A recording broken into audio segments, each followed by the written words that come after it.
Another pre-flying day na naman mga kahabi para sa ating mga alpha birds. Banding, feeding, pre-flying. Kasama ko si baby. Ayan, yung banding time na rin namin. Habang nagdilibang kasama yung mga ibon at alaga natin. So umaga bago namin sila pakawalan, hindi muna namin pinapakain. Para yung mga ibon, babalik at babalik doon sa kulungan nila. So after nilang makapaglibot-libot, magpaikot-ikot, maglipad-lipad sa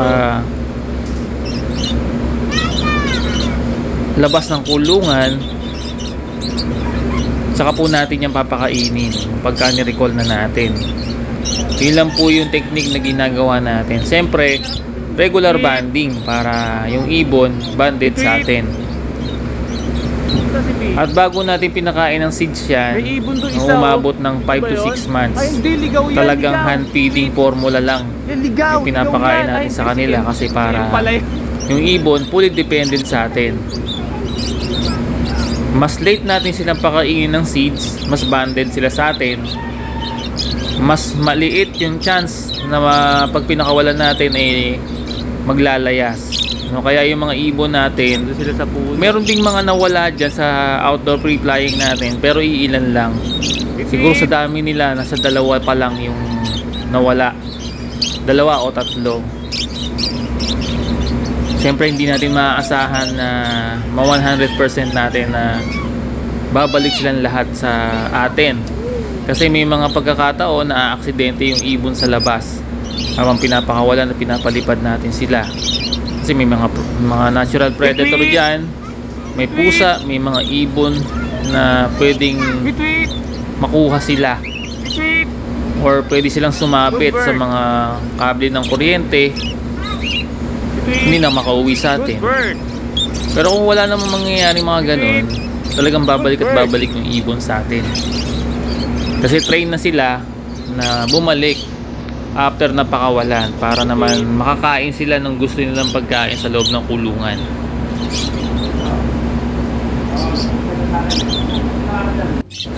Para sa makakahabi natin nagtatanong ano ba sikreto para sa ganitong libangan, no? Para bumalik na sigurado, balik-balikan tayo ng ating mga alagang ibon.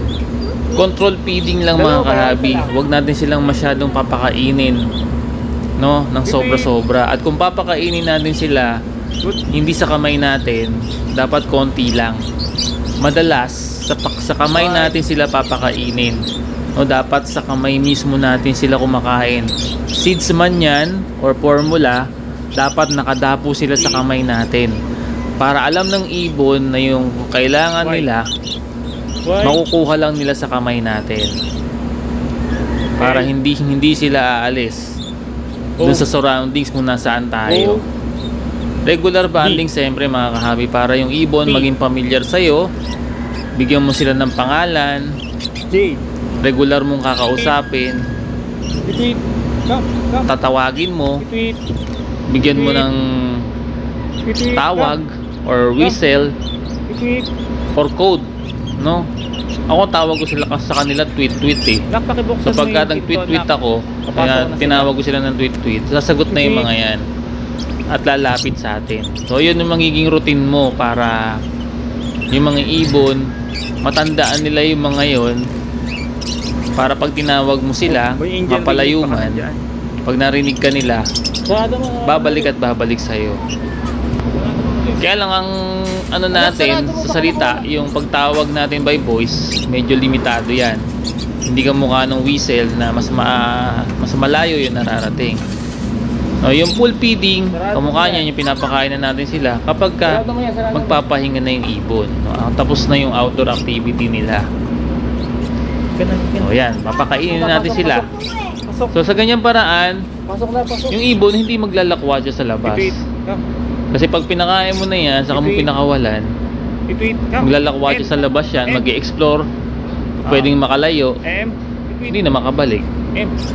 So dapat hayaan muna natin sila makawala, mag-i-explore, then saka natin tawagin para pakainin.